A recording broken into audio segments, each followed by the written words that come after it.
Salve, salve fanático, seja bem-vindo mais uma vez para as nossas notícias relevantes e sem sensacionalismo.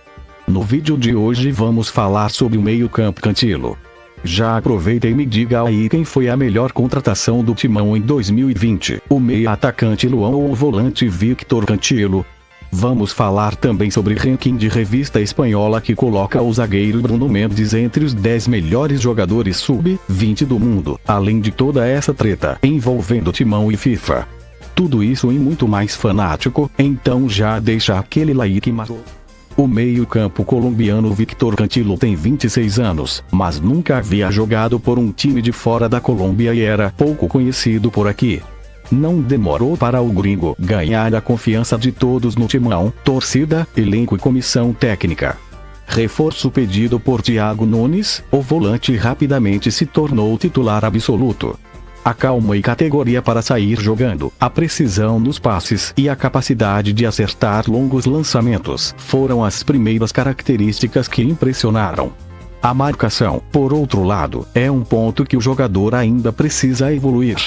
Os números de Cantilo no Campeonato Paulista retratam bem o estilo do colombiano.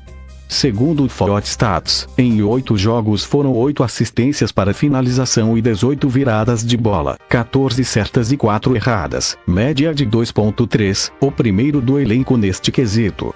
Ao lado de Camacho na transição entre defesa e ataque, Cantilo trocou 454 passes, média de 56.8 por jogo, com 95.4% de acerto. Ele também deu 39 lançamentos, 18 certos e 21 errados, média de 4.9, e conseguiu 11 desarmes. Falta a Cantilo ajuste fino, se entender melhor com o sistema de jogo e com os companheiros, principalmente nas movimentações defensivas. O fato do Corinthians ter levado 11 gols em 11 jogos diz bem sobre esse detalhe tão importante. Mas é inegável que o segundo homem de meio campo caiu como uma luva no todo-poderoso das galáxias e talvez seja o principal reforço da equipe, se pensarmos na proposta que Thiago Nunes pretende implantar em 2020. Se o técnico conseguir extrair todo o potencial que Cantilo já demonstrou, o Timão tem tudo para fazer o nome de mais um jogador na função que já foi tão bem preenchida por Vampeta, Elias, Paulinho e Maicon em um passado recente. Até agora Victor Cantilo tem 10 jogos pelo Corinthians. No Paulistão são 8 jogos, o colombiano deu 8 assistências para finalização. 2 cruzamentos sendo que um foi certo, 11 desarmes, 5 finalizações, sendo uma certa e 4 erradas. 39 lançamentos, 18 certos e 21 errados, média de 4.9.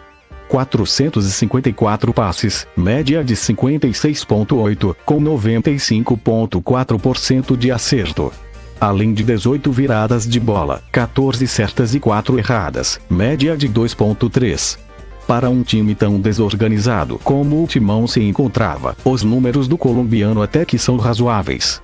O que ele precisa é de um volante mais marcador e efetivo ao seu lado, para que ele possa ter mais liberdade para trabalhar a bola e subir ao ataque.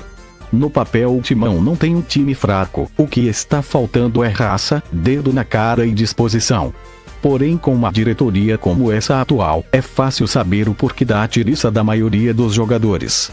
Mesmo acreditando que os jogadores precisam se posicionar com profissionalismo, imagina você fanático, trabalhar com um patrão que fica te devendo vale alimentação e suas horas extras, além de estar levando o nome da empresa, no caso o nome do Timão, para a lama. Um cenário onde apenas os mais fortes saem ilesos. Durante entrevista concedida à Rádio 1010 AM do Uruguai, Bruno Mendes, zagueiro do Timão, declarou que já conversou com a diretoria sobre um possível empréstimo. A princípio, o zagueiro de 20 anos e capitão da seleção uruguaia sub-20 chegou ao Corinthians em fevereiro de 2019 com status de grande promessa.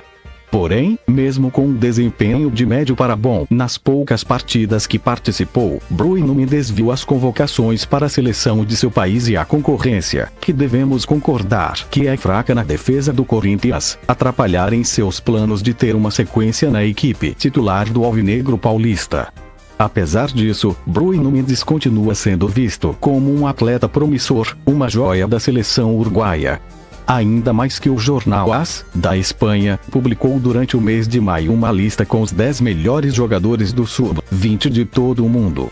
Atributos como, por exemplo, velocidade, habilidade, controle de bola, segurança e personalidade, foram usados para ranquear os jogadores da lista. Encantado pelo Corinthians desde criança. Entre os 12 e 13 anos, o jovem viu o Timão conquistar a Copa Libertadores e o seu bimundial de clubes da FIFA, fato que aumentou mais ainda o carinho e a torcida de Bruno Mendes pelo Corinthians. Atualmente, o zagueiro segue se preparando em sua casa para a retomada do futebol. Porém, uma entrevista concedida à Rádio 1010, AM do Uruguai, assustou os torcedores que ainda sonham em ver Bruno Mendes assumir a titularidade ao lado do experiente Gil. O zagueiro uruguaio busca minutos jogados para se valorizar e ficar mais evidente para que ele possa ser novamente convocado pela seleção principal do Uruguai. Abre aspas. Quero ter mais continuidade. Um jovem quer jogar. Não descarto ir por empréstimo a outra equipe, já falei com o clube. Este semestre ia servir para ver se eu teria os minutos que eu queria, mas veio esta paralisação. Jogar na seleção principal foi divino, mas naquele momento não pensava. Queria me concentrar. Agora é uma memória muito bonita, mas já passou e quero estar lá outra vez. Óbvio que sonho em jogar o Mundial, mas primeiro tenho que ver a realidade e buscar minutos onde seja. Assim posso me mostrar, concluiu. Ao mesmo tempo, temos visto a diretoria do Corinthians se enrolar cada vez mais com dívidas, calotes e atrasos. Durante a última semana, nós falamos sobre o ex-clube de Bruno Mendes, que acionou a FIFA por atrasos de pagamento das parcelas fixadas no ato da compra. Vale lembrar que a FIFA por enquanto só está cobrando a primeira parcela, que venceu há mais de um ano. A segunda parcela venceu no início desse ano, mas ainda está sob análise. Contudo, o Corinthians tem até o final desse mês de junho para deixar essa dívida de US$ 1 milhão, 5,2 milhões de reais na cotação atual, quitada. Em outras palavras, se o Timão não cumprir essa determinação que foi imposta pela FIFA, a equipe do Parque São Jorge pode ser punida. Uma das formas é não permitir que o Corinthians inscreva seus jogadores no Campeonato Brasileiro. O Timão vai até poder contratar, mas não vai poder entrar em campo. Em último caso, se o Corinthians realmente não quiser pagar essa conta e deixar essa dívida se estender, o alvinegro paulista pode até ser rebaixado de divisão. Enfim, com 13 partidas disputadas pelo Timão, Bruno Mendes, que foi contratado pelo valor de US$ 3,5 milhões, segue aguardando o retorno das atividades para definir o seu futuro, junto à fraca diretoria do todo-poderoso das Galáxias. Que de fora fanático. Já confere aí se você está inscrito no nosso canal e com o sininho ativado. Aqui você tem as notícias mais relevantes e sem sensacionalismo todos os dias. Não esquece de ir conhecer nosso site oficial. Lá tem tudo para você ficar cada vez mais atualizado sobre o Timão e o mundo. Já aproveita e deixa aquele like maroto e bora para a sequência. Vamos ao fim de mais um vídeo. Valeu, fanático! Espero ter colaborado nesse dia tão frio e escuro de quarentena. Não seja egoísta, compartilhe esse e outros vídeos, fazendo o outro fanático feliz. Notícias, memes, stories, tudo para você ficar por dentro das novidades do todo-poderoso das Galáxias. Siga nossas mídias sociais. Valeu, fiel! E vai, Corinthians!